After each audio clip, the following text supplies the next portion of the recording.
We are currently recording. Oh, we are? We are... Are you sure? I'm pretty sure. Oh, so you're nice the part and where we loud. say, what? Whatever Who? you want to say, I don't know. Oh, I have to say something? Man, this is like the fourth one. Oh, is it really? Something like that. The fourth one we've recorded, the third official episode, yeah. Ooh, wow. I'm getting official. Happy third episode. Is it like a kill streak or something?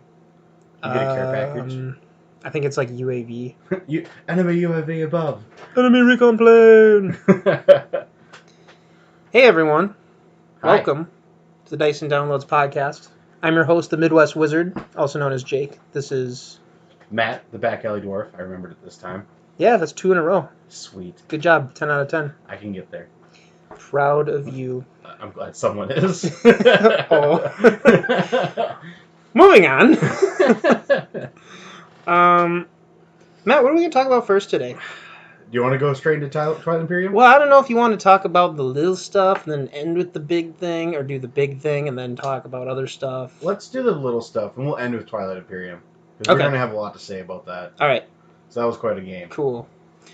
In that case, what news? I think we start with news, probably, huh? Yeah, I probably should do that. I mean, it's been a week. Something new has to have happened. A bunch of stuff just dropped, like, within the last hour, it Oh, seems really? like. Yeah, so I don't know. Or at least stuff that I've seen for the first time in the last hour. But you were talking to me earlier about something going on with Bethesda and a lawsuit. Oh. And why does this always seem so familiar? Well, I mean, especially with WotC involved. Yeah. WotC being Wizards of the Coast. Yeah, apparently, Bethesda has a tabletop that's called Elder Scrolls Elsewhere. It's a tabletop playing game, just like Dungeons and Dragons. But Elsewhere being the home of the Khajiit. Yes. Remember right?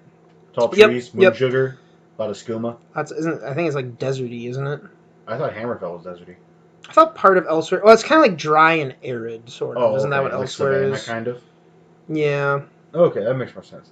But they released a new module, we'll call it, but it's called Ars Technica, and it got pulled down within about a month, like pulled down from their Play Store, because it is a blatant copy of an official Wizards of the Coast thing that they used for Adventuring League called The Black Road. Like, the intro, if you read the intro, they just change a couple of the major locations names, and other than that, it's exactly the same. Wow. It's hilarious that they thought they could get away with this. I'm looking at the article right now. This is from Variety.com. We've pulled a previously shared Elder Scrolls Online tabletop RPG adventure while we investigate the source. Bethesda shared via Facebook. Thank you for those who reached out with concerns. That's their quote on it. Wow. It's as reported by Ars Technica. So Ars Technica, they're the ones that made the one that they ripped off? Yeah. Okay. Wow. I'm just reading through this here. This is ridiculous. It's bad. This is really not cool. That's one of the people from Ars Technica. Well, yeah, they're blatantly like plagiarizing something. I guess when you're Bethesda, you can just do whatever you want now. Apparently, They try so hard. We just rip on Bethesda like every week. I know, but I love their games. I do too. Like, I mean, but I think that's just it. You know, it's like, you guys, you like Skyrim, you like Oblivion.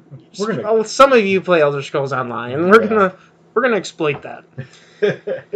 No, I don't know. I don't know what's going on over there. I don't know if it's just because they're such a big company that certain things slip under the radar. They're their own publisher now and whatnot. And yeah.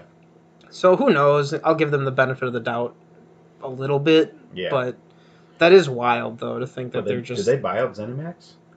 Or ZeniMax is not affiliated anymore. I think Bethesda owns ZeniMax. Yeah.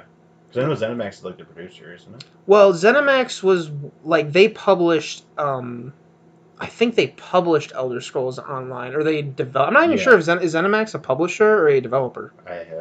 That's a great question. We're supposed to know things about games. No, we don't. You know that's wrong. Yeah, I do. We just guess at it. They are an award-winning creator and worldwide publisher of interactive entertainment. So they're both. So, fair enough. That's why we were confused, because they do both. Not that we didn't know anything about them.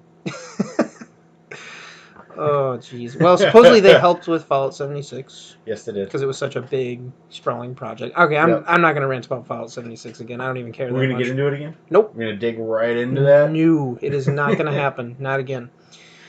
Sure? Pretty sure. A really big update just came out. No, I'm kidding. I don't want... It actually did, but I'm not going to say anything about it. That's fine. We'll leave it at that.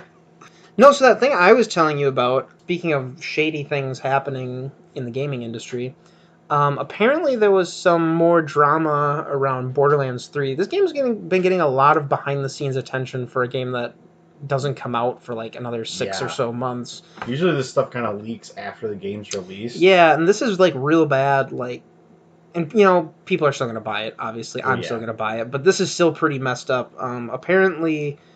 Hang on, I'm going to pull it up here again. But apparently the original voice actor of Claptrap will not be reprising his role in Borderlands 3. They have a different voice actor doing it. And apparently... It's not even the same. I haven't heard it. I haven't heard anything, but I can't imagine it's even close. It's going to be weird because it is kind of like... That's such an iconic Claptrap's the voice. most iconic character in the game, I would argue, you know? Like, I don't know, a lot of people like Tiny Tina. Yeah, Tiny Tina's pretty great too. But was Tiny Tina in the first game? No, she was only in the second one. Okay, see, Claptrap's been in he's been all of them, at this point. So that's why I would say... pivotal character. But apparently, there's a bunch of drama going... Okay, David Eddings is the voice of Claptrap. And apparently the CEO, the voice of Borderlands Claptrap, David Eddings, is going public with allegations of abuse and underpayment against Gearbox and its CEO... Randy Pitchford. Oh boy.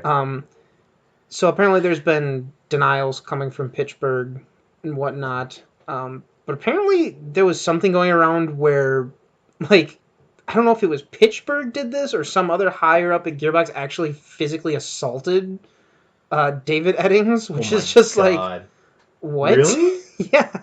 Like apparently there's some sort of assault thing going on. Like through a punch assault or? Yeah, like... Oh, jeez. Yeah, like they got kind of physical. God. This is just saying abuse. Abused for his work. No, here it is. Okay. Excuse me. According to him, Randy physically assaulted him in the lobby of the Marriott Marquis at GDC in 2017. Really? Yeah, and it goes on saying that Pitchford was stalking Eddings on social media and that Eddings is happy to be free from the half-truths and full-on deceptions and thankful to no longer hear people referred to as muggles like a con man refers to a mark. What? He's calling people muggles? Like... What? What is going on? Well, that's something. So is Gearbox just falling apart, or? Man, I don't know. Like, I've been hearing a lot of weird things going on about Gearbox lately. Because not too long ago, there was another thing that got released on, like, 4chan or something like that. There was, like, a leak from... Yeah, it wasn't like... I think we talked about this in a previous episode. Everyone was, like, super overworked and underpaid. Underpaid. Apparently, they must be talking about the CEO has anger issues or someone which would line up with his story. Story. Yeah, so I don't know what's up with that. So yeah, that was just pretty wild. I thought that was crazy. In other news, the MOBA community. Shifting gears. Shifting gears quick. League of Legends is at their mid-season invitational right now. Kind of the world stage, kind of a pre-look at Worlds for this next year that's coming up. So some good news. So some positive news. Were you talking like in the MLG community? Yeah, they're MLG, the League of Legends like Major League Gaming community. Okay. The LOL esports community is at their mid-season invitational right now. Is League as big as it used to be? Yes. It is. Very much so. Very, very much so. I think I was it's actually expanding, I would say. Really? It's still expanding. Because I was on Twitch the other day just seeing what like the top games were, and I want to say Dota 2 was ahead of League. Yeah, Dota, well... Which was surprising, because I'm like, people still... not to diss anyone who plays Dota 2, but I just haven't heard of Dota 2 in a while, and I just saw that on there, so I thought that was interesting. Some people argue that Dota 2 is actually more complex and a harder game, and like has more strategy around it, just because there's certain other aspects that apply to it than it does for League of Legends. Okay. But I like League of Legends because it's simple. It's easy to follow. I actually enjoy watching the esports for League of Legends because I can understand the strategy. You can follow it pretty well and see. It's kind of like just sitting down and watching a football game or something. Like you can just pick up on it. There's like characters in Dota that like they have like multi-key combos that you can do, and like some characters are just built around those single multi-key combos, and it just kind of spirals out of proportion for like character complexity. And in League of Legends, it's 4 keys. That's it. Oh, okay. So it's like just a lot simpler. Yeah, in my opinion. I thought you were done with League. Didn't you uninstall it? I did. I do enjoy watching it though, especially when I'm watching it and like some of my favorite champions are getting picked up by these pros. So I get to watch like some of my favorite characters like played at the highest level. Like my personal favorite character is Nautilus. He's like this big dude in old school submarine gear, and he carries a big anchor around. Nice. And he's started seeing pro play, and I'm like, man, this is cool. I get to watch one of my favorite characters get played. So, forgive me, I'm not as attuned to League as you are, but are there quite a bit of, like... And I'm just going off my experience with Overwatch, because I used to play Overwatch quite a bit. Is it kind of like Overwatch, where, like, every season or so, they're just like, it's time to tweak this character, give them a buff, rework they do that. this. They do patches every... they do weekly patches. They do major patches every month. Okay. And where they tweak things and they give characters buffs and like once a season they introduce new characters or stuff like that. Like this season actually they've introduced 2 new characters now on the edge that everyone's like, this is broken. This is just dumb, stupid, overpowered. Yeah. We don't know if we can actually play with this champion. Needs some tweaking. Yeah, it's I think her name's Yumi. Okay. She's this new support character and she's just dumb because she like attaches herself to another character, like a teammate, and like whenever she attaches, she gives a shield, she heals, she has a stun. There's a ton of stuff she can just do. Got a big old arsenal of useful things. Yes, very much so. Right on. I haven't played League in years. MOBAs aren't really my thing. Nothing against them, I just can't get into them myself. Yeah, that's fine. When I did play League for a little, I just remember the character I played as. He had like cards or something like that, like playing cards. Twisted Fate? Twisted Fate, yeah. I used to like him. I don't think he was very good at the time, but... He hasn't been seen play recently, but what they like to do is they like to pick characters that haven't been seen play. Like, Nautilus has been like slowly like building up these big buffs. He hasn't seen pro play in like 4 or 5 seasons now. And like he's just showed up on the pro scene, like everyone's playing him all of a sudden. All of a sudden he's popular now. Yeah. And it's not like characters are good and bad. It's just like, what's the flavor of the month sometimes? Yeah. Well, that keeps things interesting, Yeah. It is a little disheartening, though, when your favorite character gets nerfed in some way. Yes, and it's like kind of over-the-top nerf where it feels like, wow, they're kind of unplayable now. You know what I hate more than that, though? Is when another character gets, like, some kind of rework or a buff.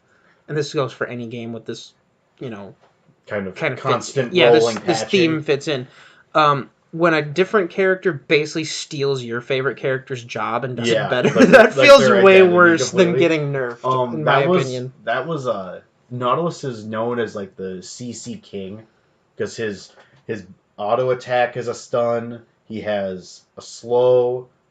He has 2 separate slows and a knock up.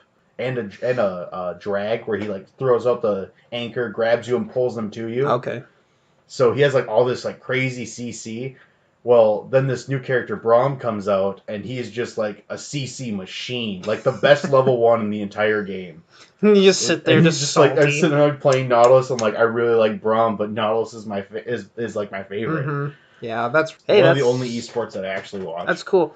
I don't really watch a lot of esports. I've watched just like clips of like the top Overwatch players, just because those are really wild. I can't really think of anything that I just like would really love to sit down and watch esports for, though. Maybe Halo, but Halo hasn't really done like Halo 5. I think there's still esports for it, and they kind of designed the multiplayer around that game for esports, but that kind of blew back in their faces by getting rid of the split screen, so for higher res and whatnot. But I would probably watch esports Halo just because I really, really love Halo. Yeah. But other than that, I don't know. Like what would you recommend outside League of Legends for esports, I guess? I don't know, because I've only ever really watched League of Legends for esports. Okay. And then I know that a lot of the major American or North American teams aren't just League of Legends. Like you have Counter Logic Gaming, Team Solo Mid.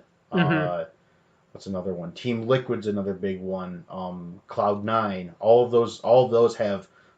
They're not just League of Legends. They're a lot of other games too. Right. Because I know like Counter Logic Gaming has like Counter-Strike Go teams and Call of Duty teams. And CS:GO like is still very big in the esports scene. Yeah, it's huge. Which is why that game's old. Yeah.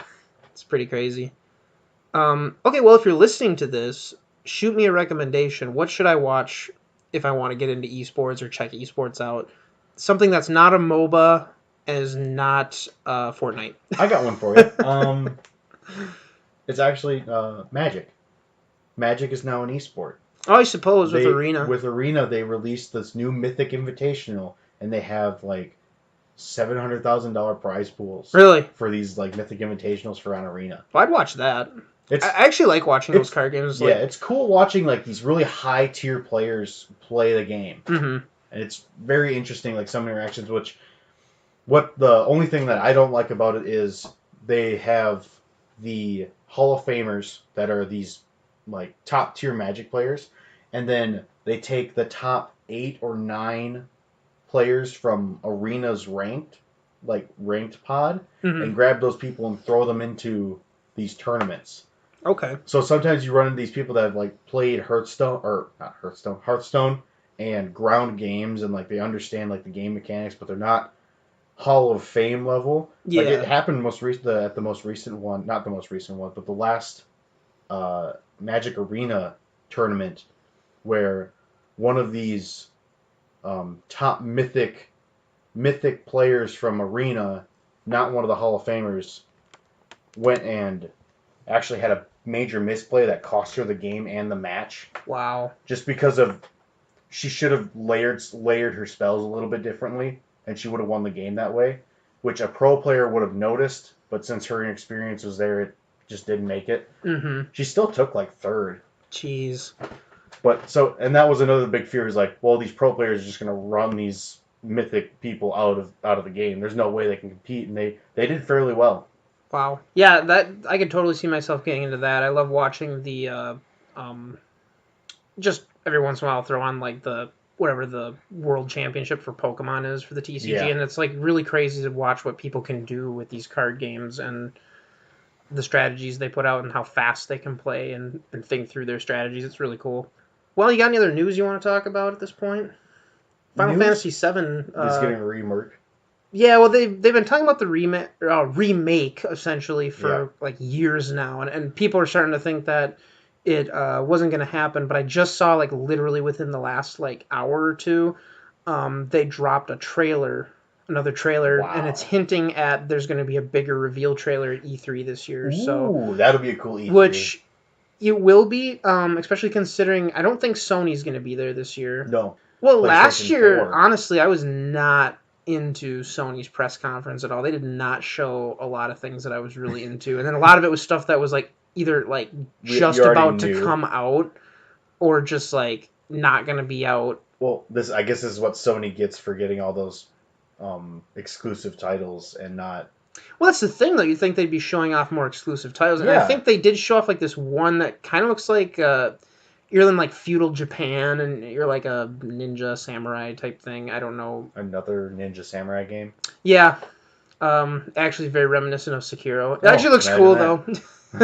Oh, so Sekiro's not cool? No, I'm kidding. Sekiro is pretty good. So yeah, the Final Fantasy VII, I haven't watched it yet. I was just because we were setting up the podcast when I saw that they launched it. Also, we were just finishing up a rousing game of Twilight Imperium.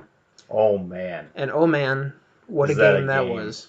That is a... so, we'll dive into Twilight Imperium, I guess.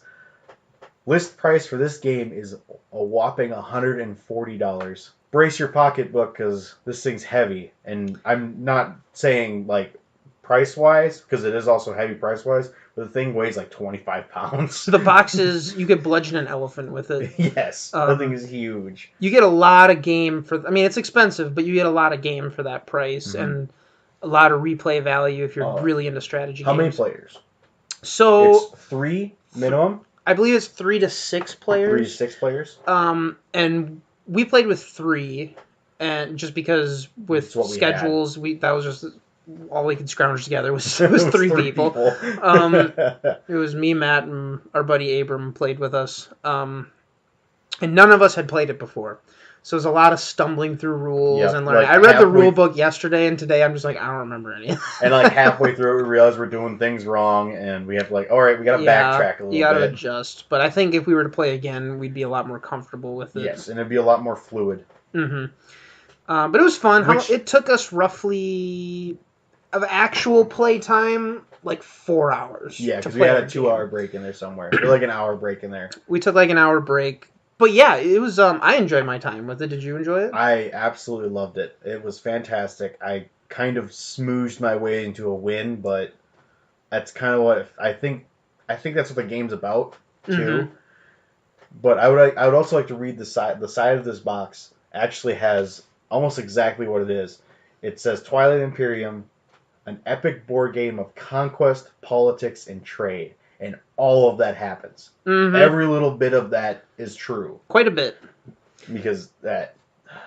It's, there's a lot of stuff that happens in this game. So let's back up for anyone who doesn't know what we're even talking about. Yep. Twilight Imperium's a board game, yes. First of all. Yep. It's set in its own kind of sci-fi, fantasy-esque universe. It actually comes with its own lore booklet, which is really cool. I haven't read through all of it yet. I just read kind of an introductory thing.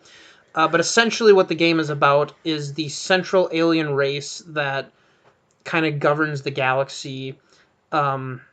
They lose their power and kind of die out, and you play as one of 6 official races. It looks like there's actually more races in there. I don't know if those are for advanced play or what, but they're just, through the rules we read, they said to pick from these 6. Yep. 6 races that all kind of like fight to kind of control the galaxy. And when I say fight, I don't mean like it's a straight up war game. There's a lot more outside of it than that. The combat's actually extremely simple. Very simple combat. It kind of harkens back to... I think the original edition of Twilight Imperium came out in like the 80s. So, I mean, that's what it kind of harkens back to is... It was like 80s or 90s. I don't know for sure. This is the 4th edition. So, but it's all based on D10s, and it's basically you roll a D10. If you roll high enough, you hit your opponent, and their ship blows up, and that's basically it. It's super risk-like, where it's like I have a higher number, I get to deal damage, and that's pretty much what it comes down to for combat. So it's like super like toned back compared to things like the politics stage, where you like actually make laws, and you guys have to cast votes. And the planets you control have sway and how much power your vote has. Yeah, depending on what planets you control, you have more political sway based on the influence of that planet. Like it's really crazy, like how intricate this game gets, but it's not that difficult. I would say there's a lot of rules and a lot to learn, but it's all pretty straightforward, I guess. When it picks up and plays very nicely. Yeah, I'm not gonna lie, because I figured I watched someone play this game, but they were with 6 players, and they went for 8 hours. Just playing the game. I'm like, oh man, if we get this game and we don't know what's going on, these people have played this game like hundreds of times, it looked like they knew exactly what was going on. And it still took them 8 hours to play through a game. And so I was like, we're going to play this for like 10 hours. It's going to take all day to even just crack this game. And part of the reason it took us only around 4 is when you play a 3-player game... So, like, the board isn't so much a board as it is a bunch of modular hex tiles that you place together. And the board is different depending on how many people you have playing with you, if you're using the advanced rule set or the standard rule set. All those things come into effect. So that can kind of affect, your game time. But if you're going to play this game, definitely plan to sit down and play for a long period of time. Like, we set the day aside, kind of, to play this game. And we kind of just tacked the podcast on the end of it, so we had something to talk about. Yeah, well, we really wanted to do, like, kind of a review of it or our thoughts or whatever. Which, if you guys want to hear a full review where we break down every little part of the game and stuff like that, leave a comment, a like, let us know. We will bust the game out and, like, go through pieces and all that fun stuff too. Yeah, well, this will be a little more of a casual review. Yep. More of a first impressions, I guess, on our first game. But what's really cool about the game is you can kind of make up like these stories or whatnot that go along with the actions you take very in much game. So. It's kind of like what happened with you and Abram, where Abram wanted to get this victory point, and to do it, he had to defeat a ship in battle with his flagship. And just to back up here a little bit, you need 10 victory points to win the game. So that's kind of the main thing you're going for. And you get victory points by doing various deeds and following objectives. Some exposed, some of them secret. Yeah, some secret, some exposed. I won't get too much into the details, but just know that that's the point of the game, is you want 10 victory points. So Abram could get 1 victory point by doing this. So him and Matt made an agreement where Matt pulled a bunch of his ships back.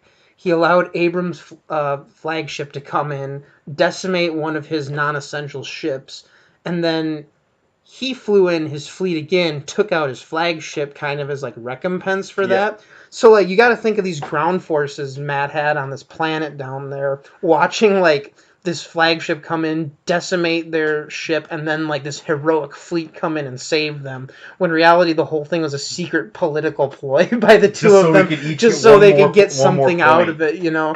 So it's fun to think about stuff like that when you play a game like this. It's definitely adds to it. And then, you know, when certain things happen on a certain planet, you want to like read into what that planet's like, because each planet has its own like descriptions, like, and some are they're so like specific on like what's on that planet, and like why that planet is valuable to you. Yeah, and usually the description is based on, it's not just flavor text, it actually is based on what the planet gives you in terms of resources and influence and whatnot.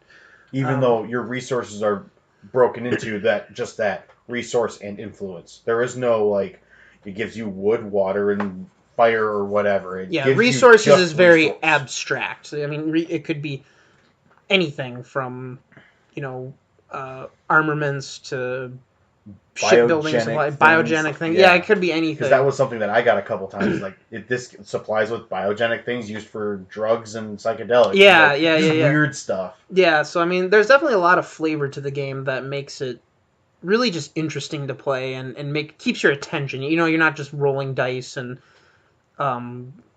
looking at numbers. You're kind of invested in your fleet and the story you're kind of carving out across this galaxy. But yeah, I don't know, lots of fun. Couldn't recommend it enough for anyone who really enjoys boring. If you're not the type of person who likes to sit down and read a 25-page rule book from cover to cover to learn how to play a game, maybe not for you.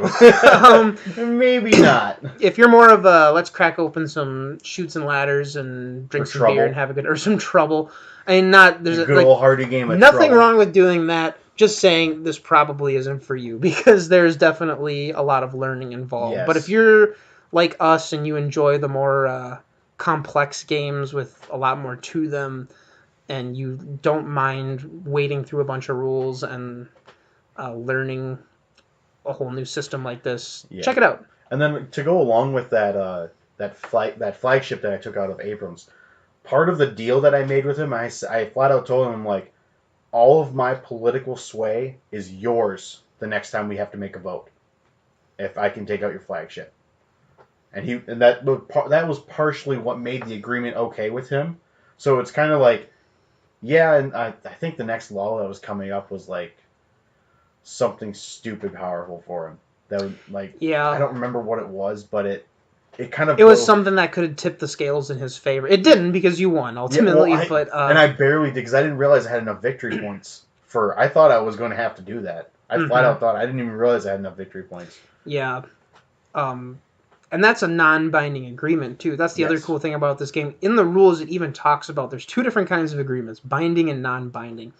If you do a binding agreement with someone, I think it's something trade goods and something like that. It happens instantaneously. It has to happen in that turn, but you can make a non-binding agreement with someone, which is what we did, and they don't have to follow it. Nope. They could completely betray you, and which he kind of did, because he left some extra fighters in there, and he did deal some damage to my fleet. Oh yeah, he shot back. He didn't let you just take it out. Yeah. Yeah, I don't know. It was a lot of fun. It was really good. That felt really good. My strategy was to get to the center of the galaxy as fast as possible and take the political center for myself and kind of hold that planet. Because if you stay on that planet, and you use a certain strategy card once per turn, you get a victory point once per turn. It's automatic. You and Abram caught onto that real quick and would not let me have that victory.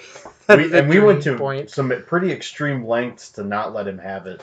Yeah. There was he had three turns of having that, and one of them you got it, and we realized that what it was doing. We're like, no, you didn't have it for the rest of the game.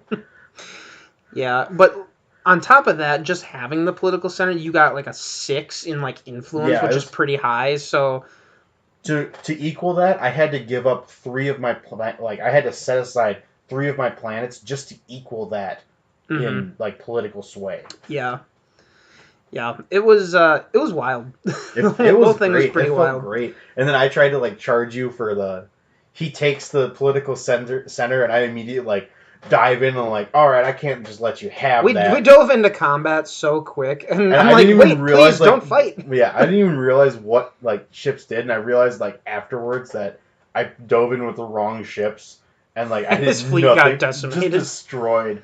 Well, they went on a suicide mission. I didn't even realize they were going on. It was close though. I only had 1 ship by the time it was done. True. It was damaged, but then I eventually turned what's it called?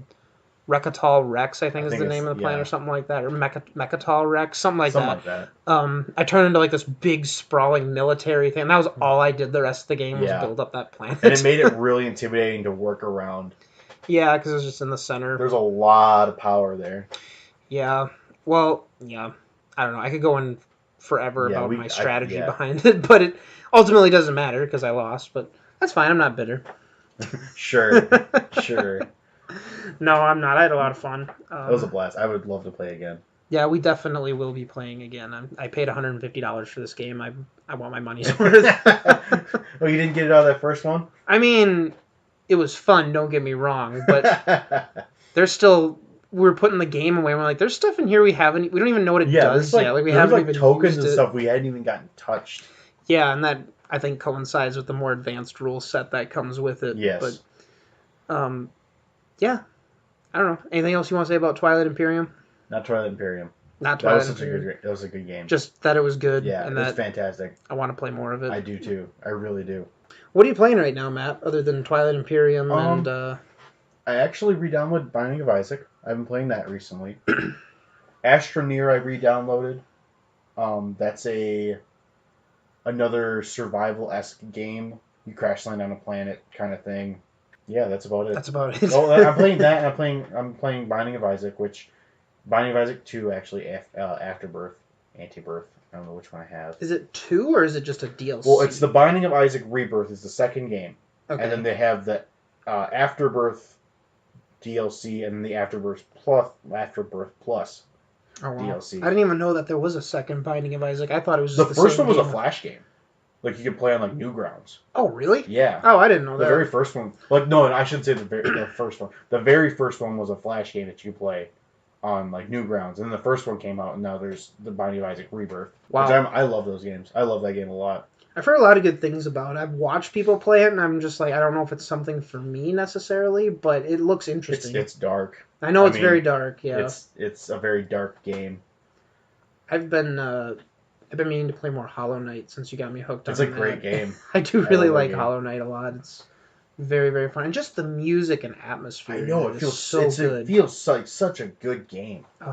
So you're not playing anything else? No, not really. I mean, I re-downloaded Slime Rancher, which, if anybody out there has, like, some, I don't want to say, like, anxiety, but, like, pent-up aggression? Yeah, pent-up aggression, or you're having a bad day or something like that. I don't know how much Slime Rancher is. It is such a good, like...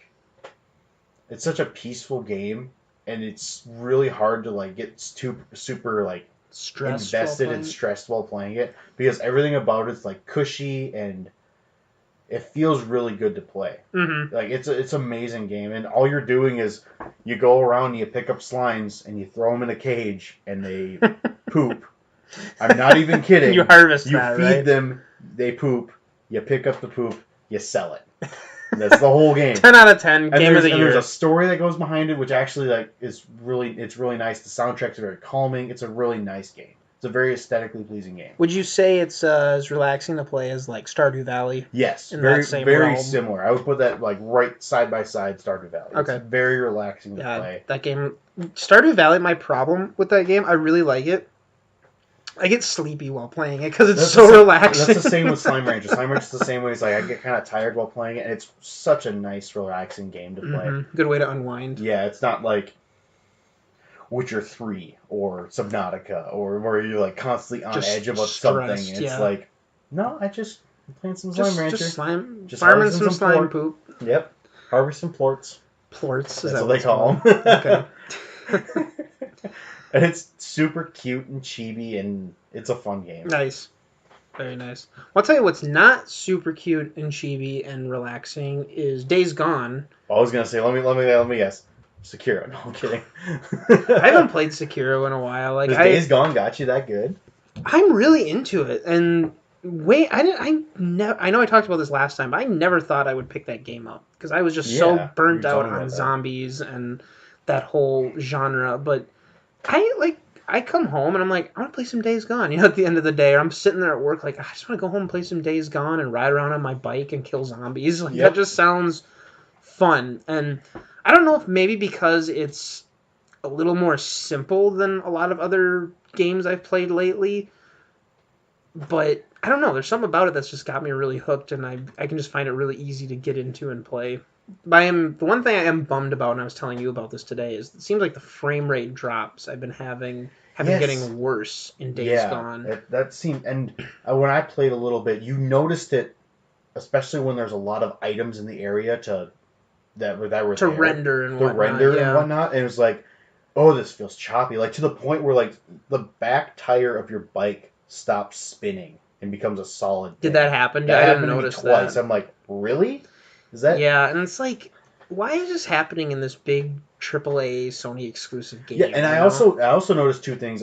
During a cutscene, one of the characters, like his mouth didn't fully render, and it looked like he kind of like cut and chopped. And there was some clipping, and then another character like moved her face away, and it seemed like a mist kind of came off of her face. I'm like, really? So that the rendering wasn't sticking. It didn't look like it was holding very well. And I don't know if it was because I was just like more enthralled by the game when I first started playing it, but I didn't notice these problems until like the last couple times I've played. So I don't know if it's something when you get further into it, if it has to do with a patch issue.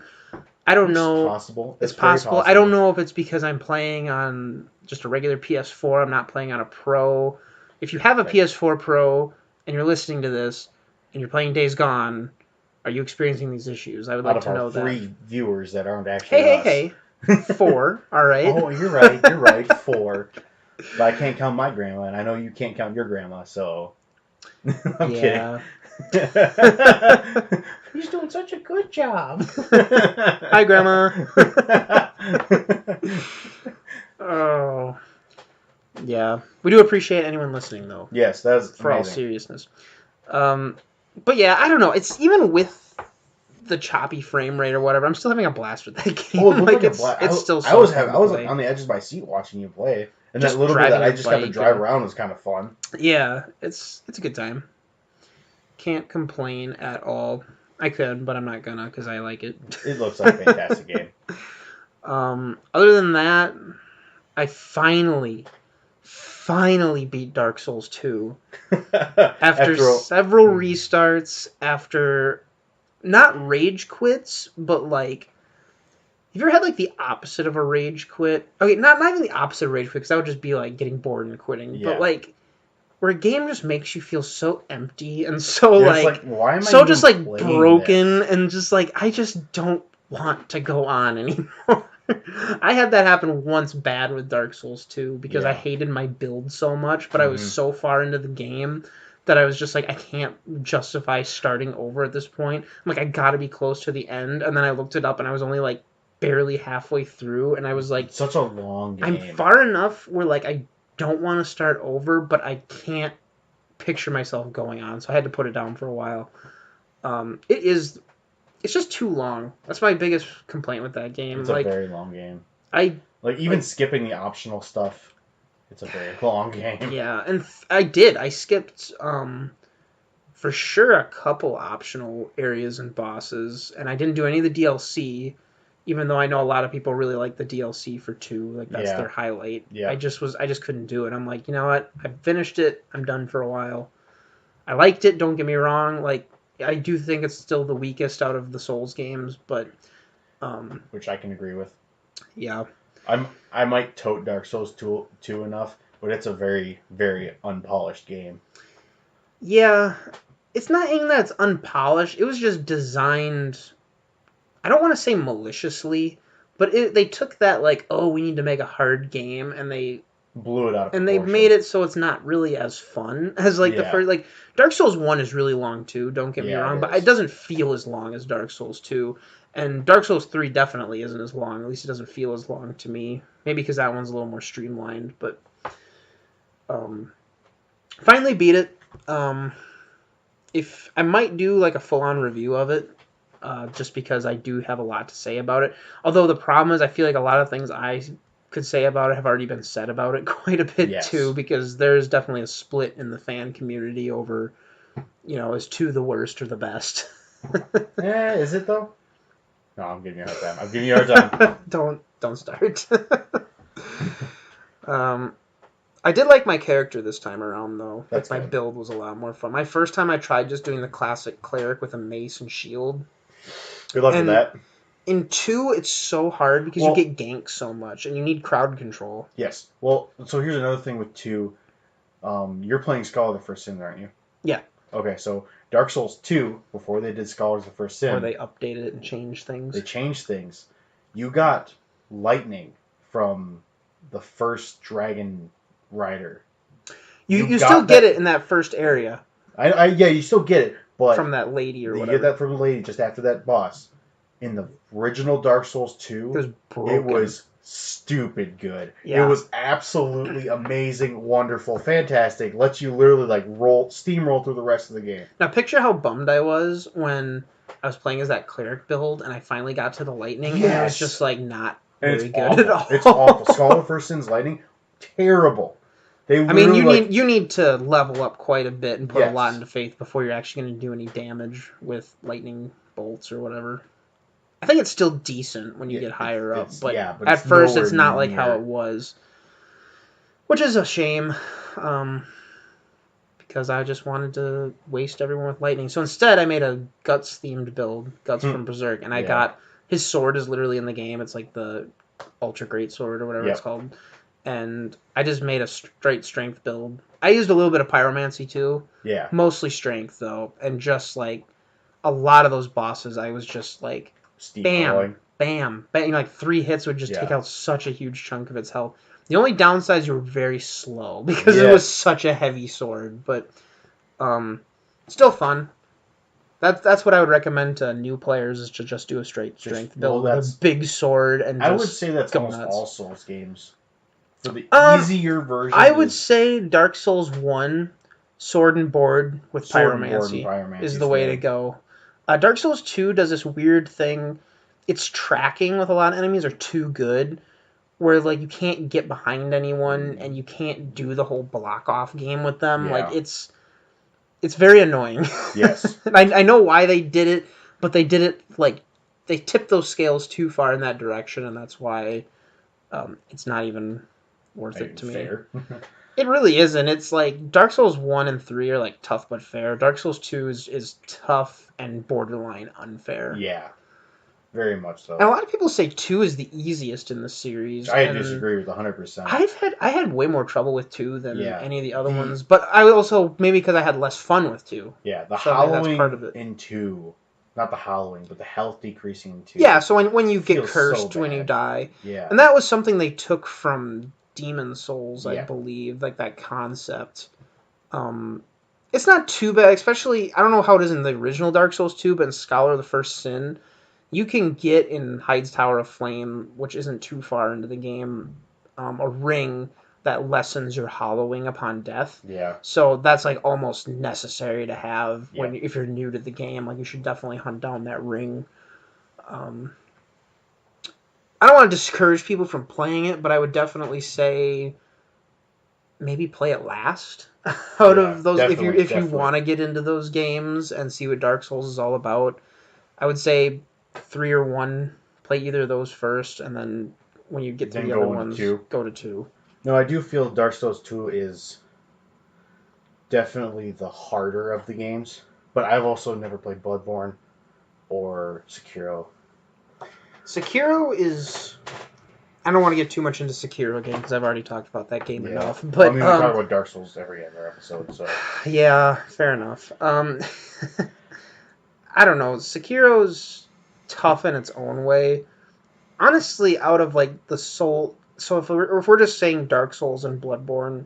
Like Soulsborne? Soulsborne, yeah. I would say Bloodborne's probably the hardest, but it's hard but fair. Yeah.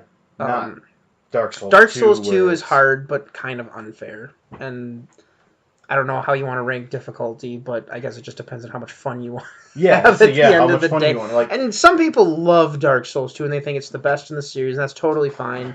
And I see why a lot of them would say that. There are a lot of things that are appealing in Dark Souls 2. I don't know. 2 has some cool stuff. A lot of people argue that the PvP was the best in 2. Yes. Because of the way you heal in it is a big part, because Estus doesn't heal you as fast. It's a slower build. Yeah, it's Slowstus. Slowstus. Yeah. But you can life gem spam. You can life gem spam, yeah, but I mean, life gems can only get you so far too. I mean, that's also slower. I thought life gems were a bad idea. I didn't like them. I don't mind them, honestly. I think they're... I understand why you wouldn't like them, and a part of me doesn't like them either, but I don't know. They're really nice for early game. Yeah, and honestly, you can find use for them in a lot of different situations. That's true. I'm not as crazy about the... even though Bloodborne is probably my favorite of them all, one thing I hate is blood vials. And I do not like having to farm for blood vials. Yep. Like, that is just horrendous. I hate it. I know some people who... I never have to farm for blood vials, but... Well, good for you, man. I always find myself, like, I gotta spend just, like, time to just run through Central Yarnum a bunch and just harvest them, because there comes a point when you run out. Whereas Estus, good old Estus, always comes back to you. Always comes right back. So I'll give it that at least. So Matt, you wanted to do a reveal on where we got our names from. Yeah, I want to hear where the Midwest Wizard comes from. All right, you ready for it? I'm ready for it. Give me your best go. All right, Midwest Wizard comes from the fact that I live in the Midwest and I enjoy wizards. Oh, I thought you were just going to say you were a wizard. Just like and I am a wizard. Oh wow. No, I... Just as I one morning, like, I'm a wizard. I'm in the Midwest. Yeah, let's do that. I was literally just trying to come up with a name, and I thought it sounded cool. And I thought it had a nice ring to it. It sounds great. I wanted to incorporate, like, tabletop-y type stuff. I love Dungeons and Dragons. I love the idea of, like, the fantasy art wizard, like, in his tower, like, casting lightning bolts at the sky, like, with a dragon flying overhead. I just like that. Are you Tim the Warlock, standing in the field? There are some who call me Tim. Oh, great, Tim the Enchanter. So yeah, nothing, there's really... I'm sorry to disappoint anyone who was really wondering about this, but there is really not a big story behind my name at all. I just thought it sounded cool. The Midwest part of it, I guess I have Wisconsin pride. Yeah, I'll give it that. Have a little bit, so I'm like, we'll throw in like the Midwest thing. That was my whole... That's it. That's all I got. Wow. Back Alley Dwarf, what do you got for me? Mine's a little more involved. I figured it would be, considering you're the one who wanted to talk about it. I thought yours would be way more like in depth. I'm not gonna lie. Nope. Sorry. I am a big World of Warcraft player. Mm-hmm. I love World of Warcraft. It's the greatest game in the world. Go on. I agree. I know what you mean. I agree. Me and some friends that I met online one night decided, hey, let's all make like Dwarf Squad and let's go just one to, I think it was 100 at that point. Let's go 1 to 100 character. All right, then picked my character. My buddy Taryn made his, and then Adam made his. And we're like, all right, what are we going to be? We're like, let's all be dwarfs. And the reason we were dwarfs because all three of our classes that we wanted to be, all of those starting areas were like, okay, we can be a dwarf. Let's do it. So what were your classes? I was a priest. Taryn was a warrior. And then Adam was a hunter. Okay. And then we did tank, heals, and DPS, so we could queue for dungeons very quickly. Okay, perfect. And that's actually part of the story. We all we did was dungeons. That's all we did was, like, as soon as we hit the 15, we're like, we're gonna do dungeons. And that's where the whole back alley thing came in. We would hang out in Stormwind in the old district where Paulie hangs out, the guy that sells you the American Chopper Alliance bike, in like this back alley place in Stormwind. And we made a guild called the Back Alley Dwarves, and I said, fuck, I'm just gonna use that. That's where that name came from. I've used it for a long time since. I've had my Twitter handle for like 3 years, I want to say. I've really? Never used it. Really? I didn't know that. I didn't know you had a dead account for like 3 years. That's funny. Because I was like, I'm going to use this someday. See, like, yours, I finally get to use it. You have such a better story than mine. Yours has meaning. It has friendship. It has these great memories. I was sitting on my couch one day and I was like, Midwest Wizard. That sounds good. That sounds good. Hey, it's not bad. I like your name actually a lot. Sometimes, like, Back Alley Dwarf, I get like, it might get like a bad connotation. Like, what do you mean a back alley dwarf? I'm like, well, it doesn't have anything negative. It's just me and my friends made characters one day, and that's where we hung out, was the back alley. I suppose that could be taken the wrong way. Yeah, I'm like, oh well, it beats the Jackal, which is a whole other story. So the Jackal, nah. Yeah. That was from a novel series. From a novel series. That was the main character's name. What novel series? The Jackal of Nar. Oh, well. Makes sense. What's the guy's name? Marco. John Marco. It's like a 3 or 5 book series, and the main character's name, his warband name was the Jackal of Nar, because he was from the country called Nar, and he was like this ruthless war leader. Also cool. Yeah, I have used that for everything from, like, that's my arena name to, like, I think that's my not World of Warcraft. I think that's my League of Legends account name. What about, you have another name you go by? Oh, Sparrow760? Yeah, where do you get Sparrow from? That goes way back. That was my first, like, original Xbox account. I think it still is my... Yeah, it is. It is. I'm still friends with you on there, and every once in a while you'll go on Netflix or whatever, and then yours still pops up. Sparrow760, you know, like, crap, where did I get Sparrow from? I don't remember. You don't even remember? All I remember was giving my little brother's friend crap because he called himself Falcon360. I'm like, ooh, you're copying me. Got it, bro. Your little brother copied me. Yeah, he did. I used to be Joker 117. He became Apollo 117. Like, you didn't even know what 117 is about, Aaron. He picked 117 because he saw yours. He actually saw you like X117. Yeah, I'll do that because Apollo was his favorite car model at the time. Well, 117 is Master Chief's Spartan number, so... Just in case you didn't know. So there, all right? Not very original. I don't care. I love Halo. Leave me alone. Good Lord. I mean, it beats what you have now. I like what I have now. I think it's funny. I'm not going to say it because I don't want a bunch of friend requests. I mean, I don't care. I don't go on Xbox, so... I don't even have Xbox Live, for that matter. Yeah, I know. But I use it quite frequently. I know you do. You're very wise, though. Shut up. Did you ever hear the tragedy of Darth Plagueis? Okay, I'm done. So on that note, we fulfilled our promise from last time. Yep. We revealed our origin stories for our names. Very exciting. They may be. Well, yours is pretty good. I'm not gonna lie. Corny, mine's. I feel ashamed. Friendship, yeah. Friendship. Talk about some Twilight Imperium. Go play it if you're into board games. Check it out.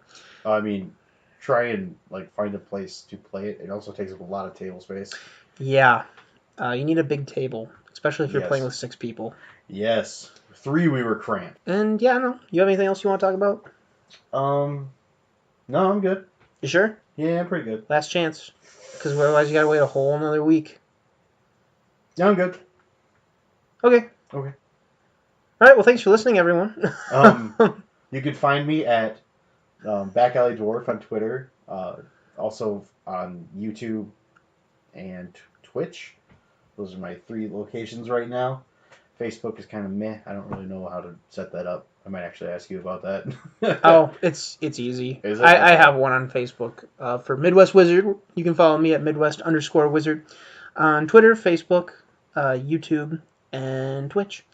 I stream Dark Souls 3 on every Thursday, except for today, which is when we're recording, because we were playing Twilight Imperium. And that took up most of the day, so I didn't have time to do that stream today. I might do one this weekend if I have time to make up for it. We'll see how I look on time.